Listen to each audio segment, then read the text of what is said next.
¿Qué tal? Muy buenas noches, ¿cómo están? Les saluda Claudia Villegas. Feliz inicio de semana y gracias por estar aquí en Economía Social. Estuvimos en el Zócalo, en la Feria Internacional del Libro de la Ciudad de México y tuvimos el gusto de saludar a muchos amigos, a muchas amigas. Qué calidez y qué cariño tan importante es el que ustedes nos están regalando y que nos confirman que nuestra manera de contar la economía, las finanzas, es al menos útil para ustedes. Y bueno, hoy vamos a platicar sobre educación financiera y tenemos a un invitado de lujo. Él es el director de educación financiera de Citibanamex, Juan Luis Ordaz. Gracias por estar aquí, querido Juan Luis, en este marco que es el 20 aniversario de todo el esfuerzo de educación financiera de Citibanamex, Juan Luis. Gracias de verdad por tu tiempo. Gracias, Claudia. Al contrario, muchísimas gracias por la invitación. Qué gusto estar aquí contigo en Economía Social. Muchísimas gracias. Al contrario, Juan Luis.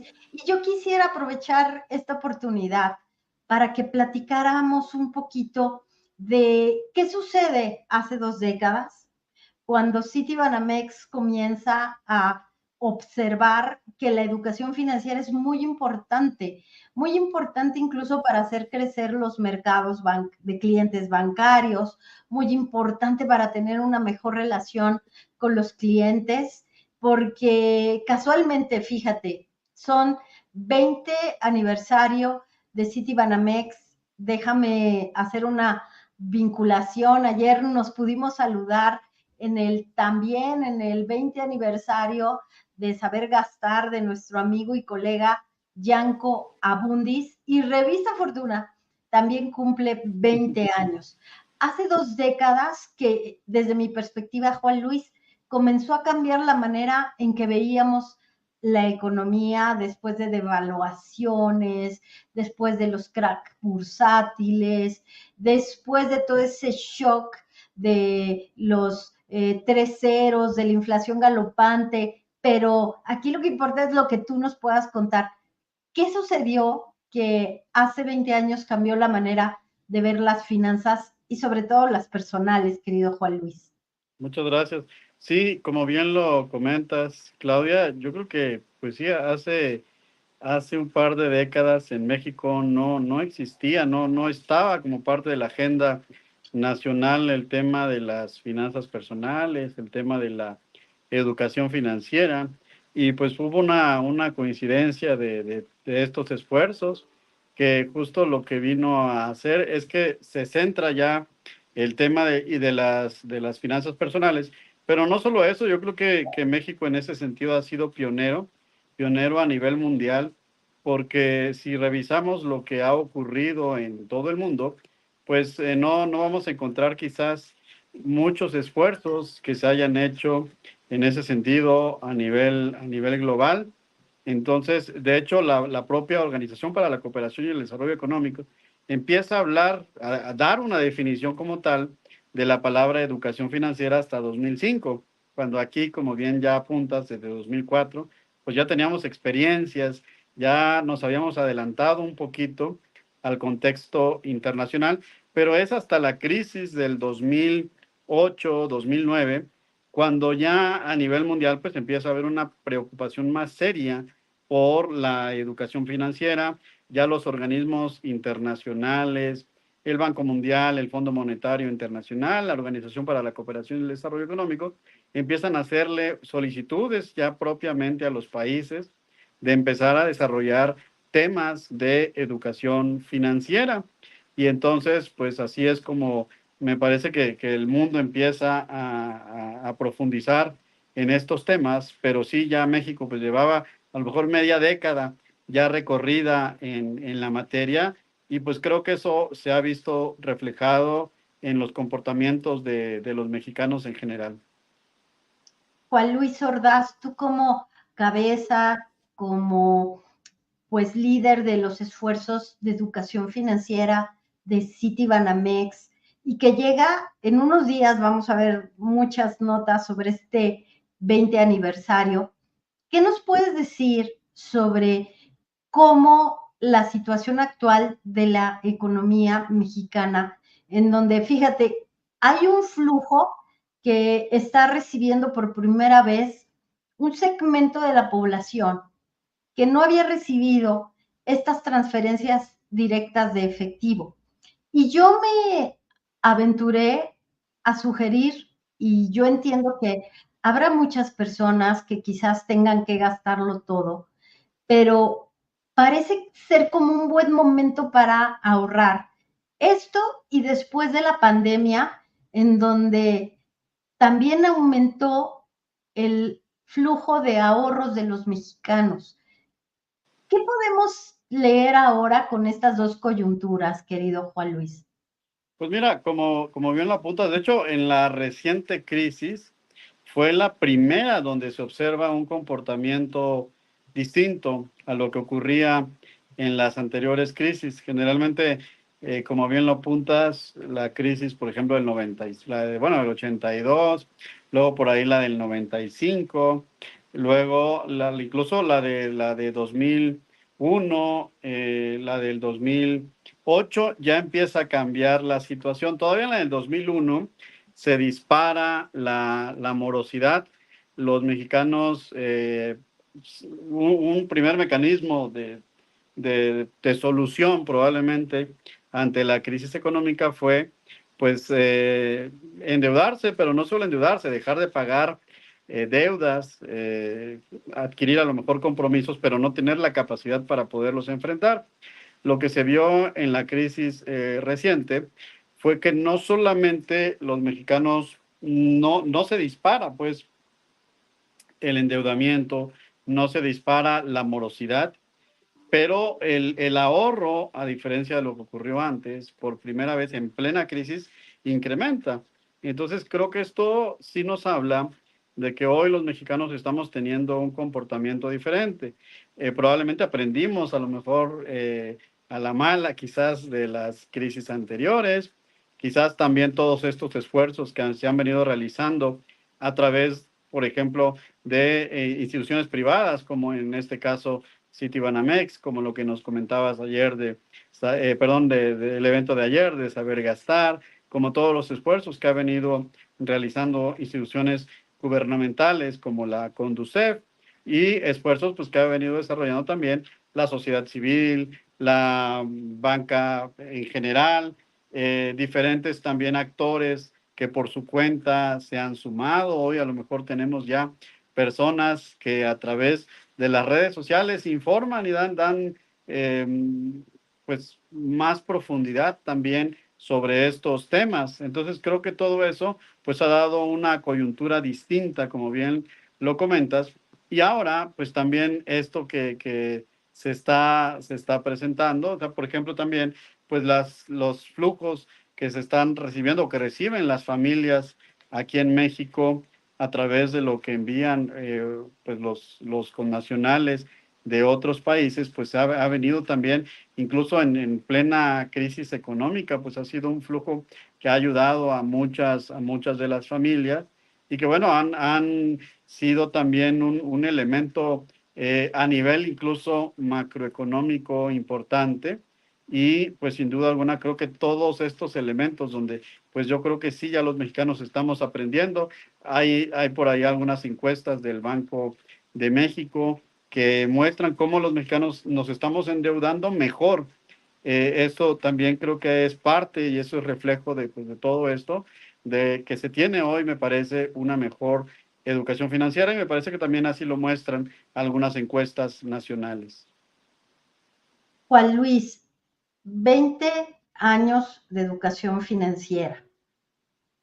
¿Qué ha aprendido el Banco de México con todos los materiales, los cursos, la vinculación a través de la educación? ¿Qué mensaje podríamos tener en este 20 aniversario del banco con mayor tradición en nuestro país? No dudo en afirmarlo porque es escuela de banqueros, pero ¿qué podrías decir que han aprendido en estas 2 décadas al frente del área de educación financiera? ¿Qué necesita la gente?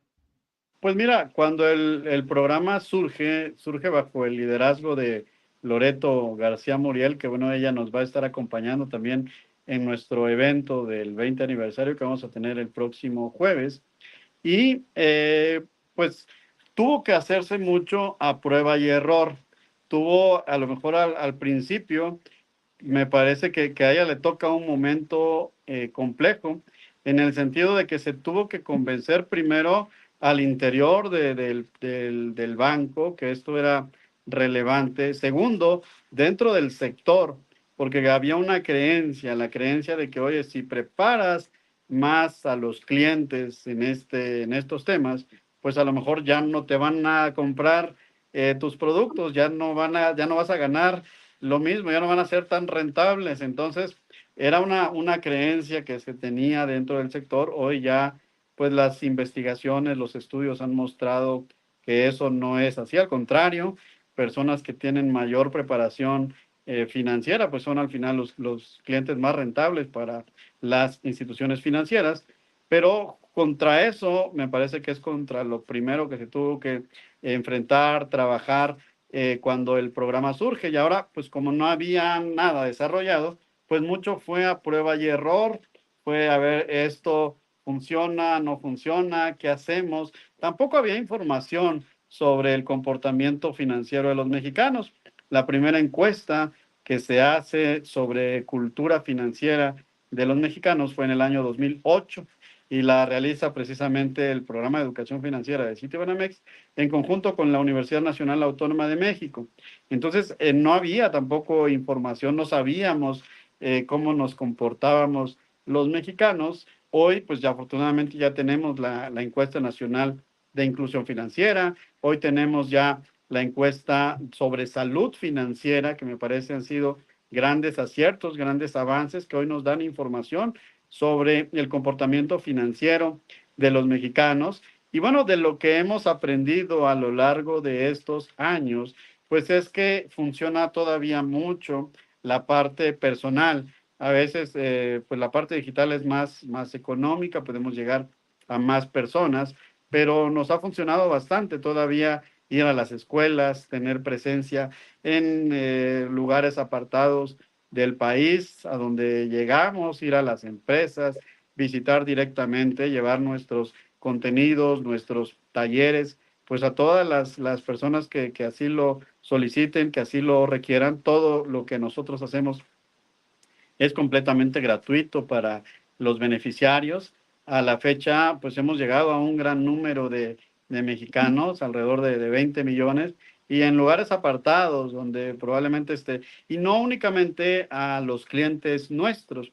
Entonces creo que han sido parte de los aprendizajes. También funciona mucho el juego, algo que ha sido muy interesante, es que incluso a edades adultas, el juego sigue siendo algo muy interesante y por eso seguimos desarrollando muchos juegos, muchos contenidos lúdicos que incluso para los adultos.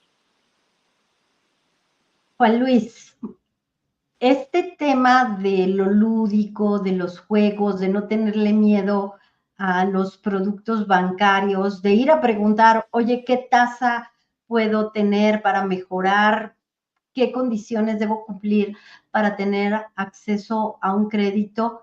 ¿Cómo lo ves tú a la luz de la encuesta precisamente de salud financiera que reveló que tenemos estrés, que nos da ansiedad el manejo del dinero? ¿Y cómo reducir ese estrés vinculado con el ahorro? Simplemente saber que tenemos un fondo que nos permita responder en caso de una enfermedad, en el caso de un problema familiar. Por eso yo me refería con tanto énfasis a que si por primera vez estamos teniendo un flujo de recursos que va más allá de nuestro trabajo y que nos ayuda a mejorar nuestra calidad de vida, ¿por qué no pensar un poquito más en que ahorrar también nos permite mejorar el día a día, reduciendo estrés y ansiedad, Juan Luis? Sí, mira, pues sin duda los resultados de la encuesta nacional de salud financiera pues han sido bastante reveladores. Ahí se muestra que los mexicanos, 7 de cada 10 mexicanos en algún grado tienen estrés financiero, y lo cual se traduce en problemas de salud, problemas como pues dolores de cabeza, colitis, dolor de cuerpo y algunas otras enfermedades físicas que parten justo pues de este tema del estrés financiero. La encuesta es interesante en el sentido de que nos muestra que probablemente hay dos tipos de población donde se presenta el estrés. Una población donde claramente hay un tema de carencia de recursos económicos, donde pues sí, el ingreso es insuficiente, y en este caso pues el estrés está completamente explicado por esa carencia de ingresos, por esa situación de pobreza. Entonces, eso pues está claramente ahí detectado de acuerdo con los resultados de la encuesta. Pero hay otro grupo de población que la propia encuesta lo revela, que a pesar de que tiene relativamente altos ingresos, población probablemente con cierto grado de escolaridad, con información, con conocimiento, donde pues uno pensaría que a lo mejor podrían tener menos estrés que personas con menos ingresos, con menos conocimiento. Y entonces ahí lo que la propia encuesta está revelando es que en este sector de la población también se está presentando un cierto grado de estrés financiero. Y entonces esto, pues sin duda alguna, muestra que probablemente ahí no es un tema necesariamente de conocimiento, no es un tema necesariamente de ingreso, sino probablemente pues es un tema conductual, es un tema que a lo mejor tiene que ver ya con cuestiones de economía del comportamiento, donde probablemente pues sí tengo a lo mejor información, sí sé que es bueno ahorrar, pero no lo hago. O sea, como bien lo comento, o sea, estoy recibiendo a lo mejor un flujo nuevo, un flujo diferente. Sé que probablemente eso es bueno para mí, pero no lo estoy haciendo. Sé que a lo mejor puedo ahorrar, tengo la capacidad, lo conozco, sé que a lo mejor cómo podría yo invertir, cómo podría yo ahorrar para mi retiro, para mi futuro. Tengo la información, tengo el conocimiento, pero no necesariamente lo aplico. Y entonces eso, hay un sector ahí de la población donde justo pues tiene que ver más con un tema conductual, más con un tema de comportamiento, más con un tema de control de emociones, y bueno, con temas que probablemente tengan que ver, pues ya no solamente con un ámbito económico, financiero, sino incluso con un tema conductual, Claudia. Y de educación, Juan Luis, de formación, de no tenerle esa relación tan compleja al dinero. ¿A qué me refiero?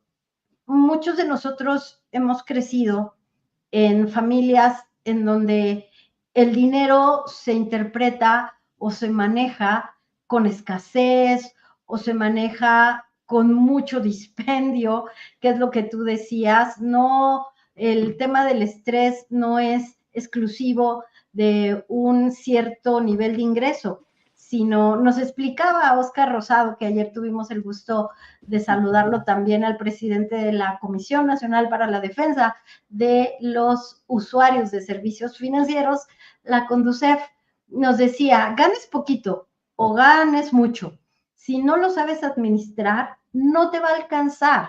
Es una cuestión de saberse administrar. Y en ese sentido, y desde la perspectiva conductual, ¿qué has observado respecto a la relación del dinero entre las personas que usan servicios bancarios? ¿Cómo lo vemos de alguna manera, Juan Luis, menos factible, menos cercano? Creo que tuvimos un problema con la cámara de Juan Luis Ordaz, pero sobre este punto, amigos, yo quisiera pues abundar un poquito más sobre esa relación a veces que puede ser hasta pues estresante, ¿no? De cómo las personas están vinculándose con el dinero. Lo tenemos poco, mucho, pero me parece que siempre es bueno preguntarse qué clase de relación tengo con el dinero. El dinero es un medio, es un fin, es una manera de tener satisfactores, es una manera de vincular mi vida futura. Fíjense que yo les comento esto. Ay, Juan Luis, ya estás de regreso. Ya estoy de regreso, sí. Fíjate que me estaba extendiendo un poquito en la pregunta, porque lo que quiero preguntarte es, ¿por qué la relación con el dinero es tan compleja?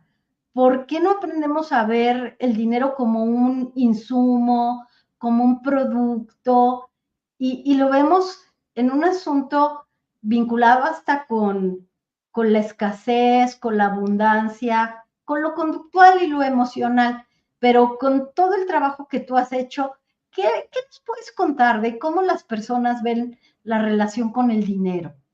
Sí, al final todos tenemos un patrón, nos relacionamos de alguna manera con el dinero. Y bueno, los propios estudios de la Organización para la Cooperación y el Desarrollo Económico, pues hablan que casi 90% de nuestro comportamiento financiero viene de casa. Es decir, ahí están los maestros del dinero, ahí están de quien aprendemos sobre el dinero y los comportamientos que vamos a tener. Entonces, si yo tuve un papá, una mamá que se preocupa mucho por el dinero, a lo mejor eso es lo que voy a aprender.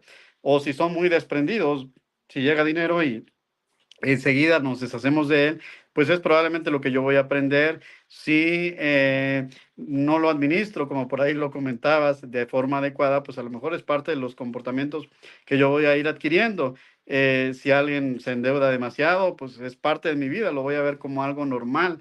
Entonces, muchos de estos patrones, muchos de estos comportamientos vienen ya de casa. Entonces, ahí es donde están esos maestros del dinero, de las finanzas personales, que son pues generalmente los padres, los abuelos, los tíos, los educadores en general, y sobre todo a las personas a las que vemos cómo ocupan el dinero. Entonces, pues de ahí es donde va a venir ese patrón, ese comportamiento, y es el que voy finalmente yo a tomar como niño, como niña, y eso casi se me va a quedar pues para toda la vida. Así ya lo aprendí y así se me va a quedar. Un 10% probablemente lo voy a aprender en la escuela, con los amigos, y demás, pero el resto pues ya lo traigo de casa.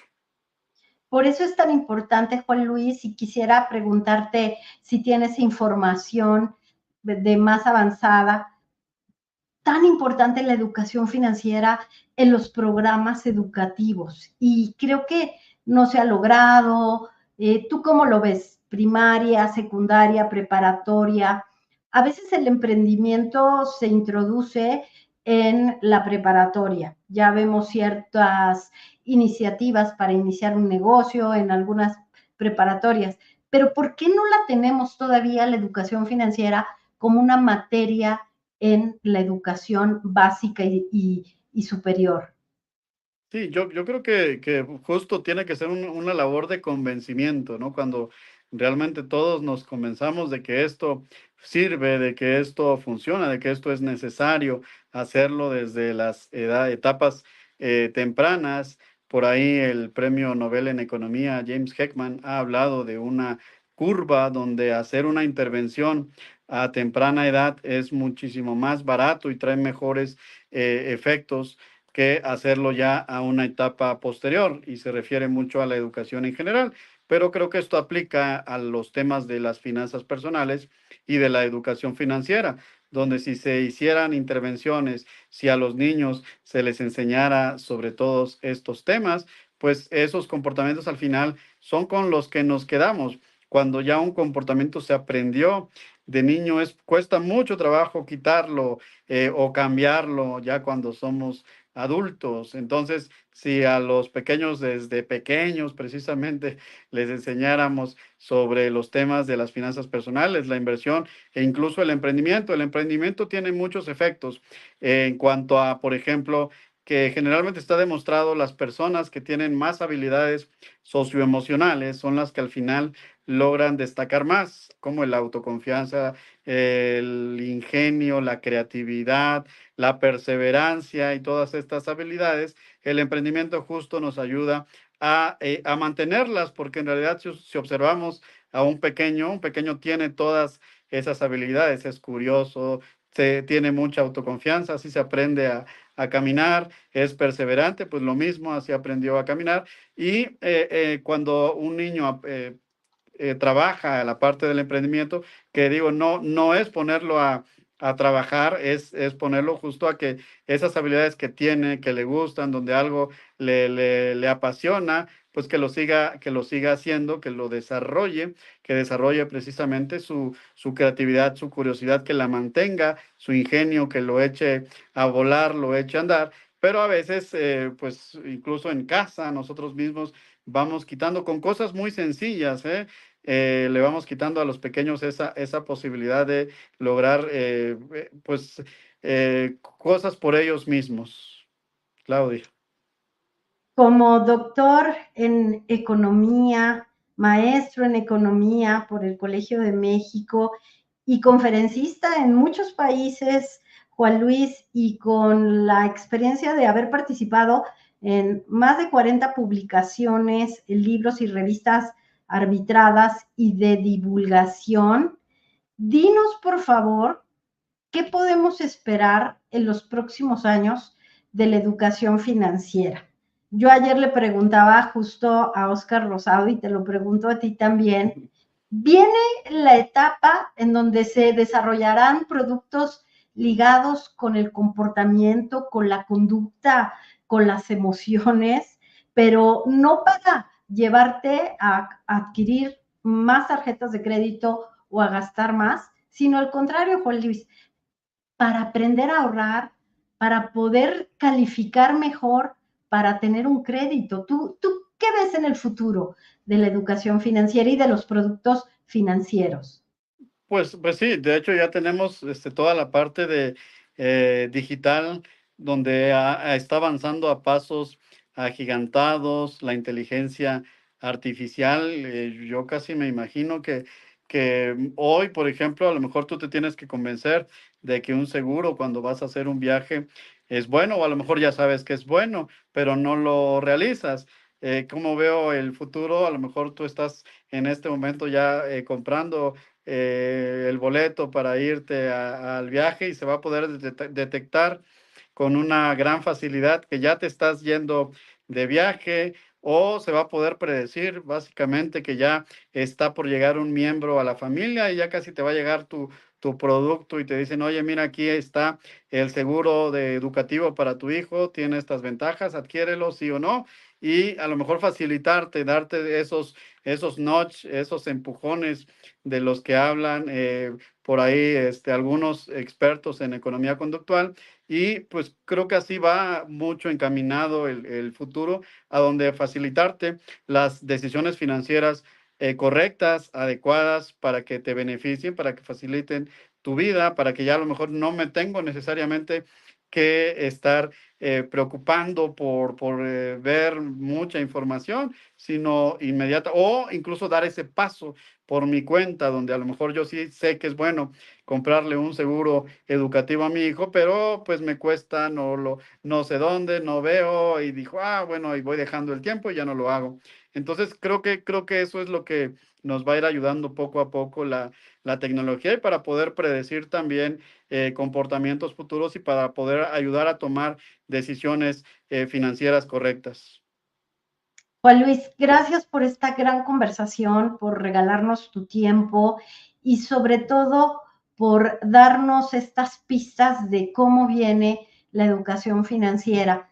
Y quisiera preguntarte algo que no tiene que ver precisamente con educación financiera, pero tú como doctor en economía, ¿qué nos puedes recomendar respecto a las decisiones que tomamos en nuestra preparación, en nuestra educación, en nuestros hábitos, evidentemente, de consumo ya lo analizamos, pero sobre todo, Juan Luis, en las decisiones que tomamos sobre qué vamos a estudiar, qué van a estudiar nuestros hijos, qué podemos hacer para insertarnos mejor en un mundo que está cambiando con la inteligencia artificial.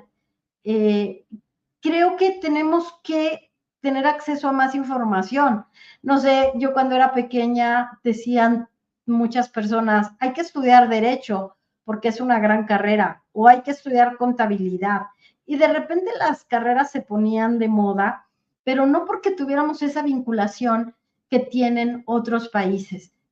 Un consejo de Juan Luis Ordaz, experto en finanzas personales, pero un consejo para nuestro futuro, querido Juan Luis. Muchas gracias, Claudia. Mira, yo creo que todo esto está vinculado, incluso una pregunta que yo muchas veces me he hecho, si nos trajéramos a México los mejores profesores y trajéramos a lo mejor el sistema educativo de Finlandia a nuestro país, pues no necesariamente lograríamos los mismos resultados. Y tiene mucho que ver con lo que está del otro lado, no solo cuenta la parte de favorecer lo que hacen las escuelas, sino también lo que se hace en casa. Entonces, muchas veces pues cuenta mi talento, cuenta también mis aspiraciones.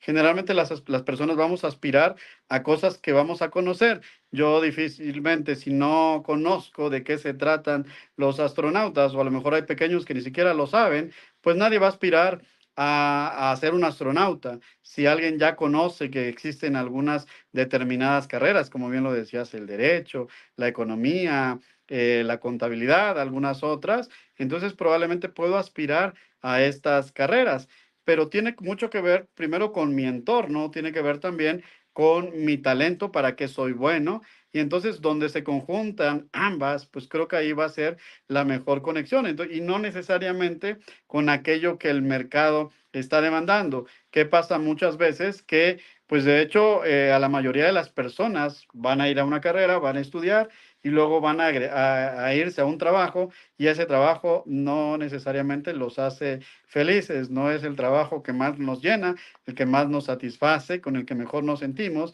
y eso ocurre en pues prácticamente 8 de cada 10 personas. Entonces, pues es una proporción bastante elevada, pero creo que estuvo mucho asociado con pues a lo mejor que me fui a un lugar que no era el que necesariamente me llenaba, y quizás pensé que probablemente iba a ser bueno en redituablemente. Por eso es importante nuevamente aprender de los temas del dinero, justo para no tener que trabajar por dinero. Claudia. Ay, qué bonito cierre, Juan Luis, pero la verdad es que nos pones los pies sobre la tierra. Decías, 8 de cada 10 personas no logran el éxito en la carrera que escogen. ¿Es así? Sí, sí, sí, o sea, al final a lo mejor puedo ganar lo suficiente, pero no es lo que me llena y me satisface. Sí. Qué fuerte, qué fuerte. Gracias, Juan Luis Ordaz, director de Educación Financiera de Citibanamex, doctor en Economía, maestro en Economía, conferencista, y en un par de horas, bueno, en 2 días, ¿verdad? Estarás de manteles largos, 20 aniversario del área de Educación Financiera de Citibanamex. Gracias. Gracias, Claudia. Un gusto. Hasta luego. Muchas gracias a uno de los mejores expertos en materia de educación financiera. Quise traerlo aquí para preguntarle sobre estos temas de educación financiera. ¿Qué pasó hace 20 años? Fíjense lo interesante de la conversación con Juan Luis Ordaz. Nos dice, hace 20 años incluso los organismos financieros multilaterales estaban pidiendo que se hablara sobre educación financiera. Tuvimos la década perdida, tuvimos crisis, tuvimos debacles bancarias, tuvimos crisis cambiarias y la bancarrota de muchas familias. Por eso era tan importante tomar en cuenta que los bancos tenían esta obligación. Y fíjense también lo que nos revela, que en el sector financiero bancario había cierta reticencia a enseñar educación financiera, porque quizás tendrías clientes mucho más educados que dirían, no, no contrato esa tarjeta de crédito porque no es buena para mis finanzas.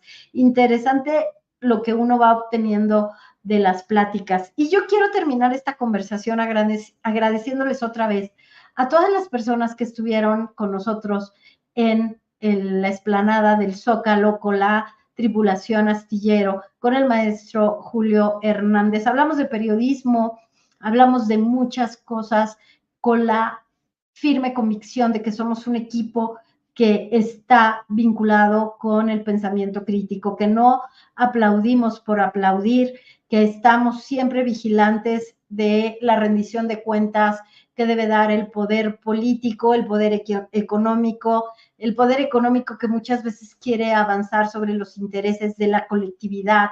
Y en mi caso, bueno, pues yo me emocioné mucho con la posibilidad de decirle a la gente que precisamente analice estas tendencias como son las ventas a través de plataformas digitales, que cuidemos el dinero.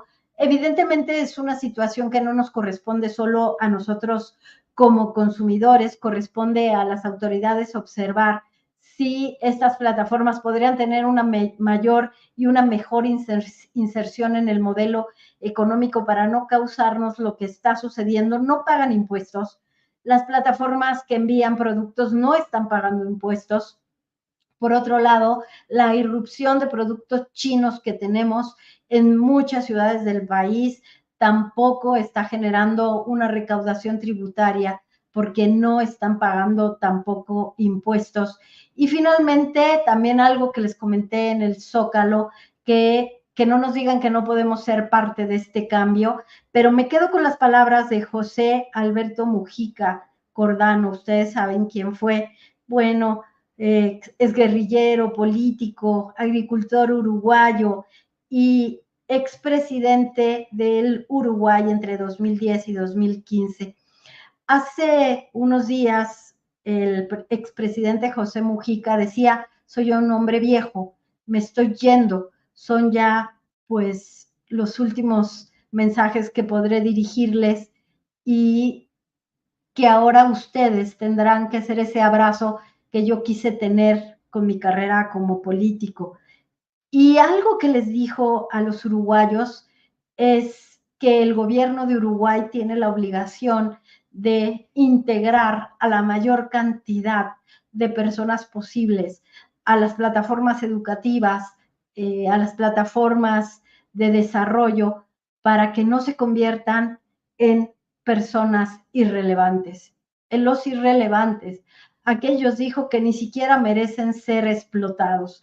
Fuerte la declaración de Mujica, pero que me hizo pensar en que la responsabilidad la tiene el gobierno tiene la responsabilidad de generar políticas públicas, educativas, políticas de desarrollo social, de salud, de infraestructura, pero que también nosotros, insisto en ello, debemos tener la clara visión de que no podemos ser esas personas irrelevantes. Y no tiene que ver si importamos o no, tiene que ver cómo nos preparamos, cómo nos educamos, cómo tratamos a través de todas estas plataformas de educación. Hay muchísimas conferencias que ustedes pueden ver en internet y preguntarnos cómo puedo mejorar mi educación, cómo puedo tener una mayor inserción en la economía que está siendo bestial de verdad, porque pronto habrá muchos trabajos que debido a la inteligencia artificial, a causa de la inteligencia artificial, serán reemplazados y que deberíamos de tener leyes que involucraran la obligación de cuidar los trabajos de las personas, una inclusión social, a cambio de seguir permitiendo esto que nos está arrasando. Ya Tesla perdió una buena parte de su capital, un retroceso después de que uno de sus autos autónomos atropelló a una persona. Fue algo muy grave lo que le pasó a Tesla. Está perdiendo dinero en el mercado de valores, pero la batalla para ellos la perdió, pero no la guerra.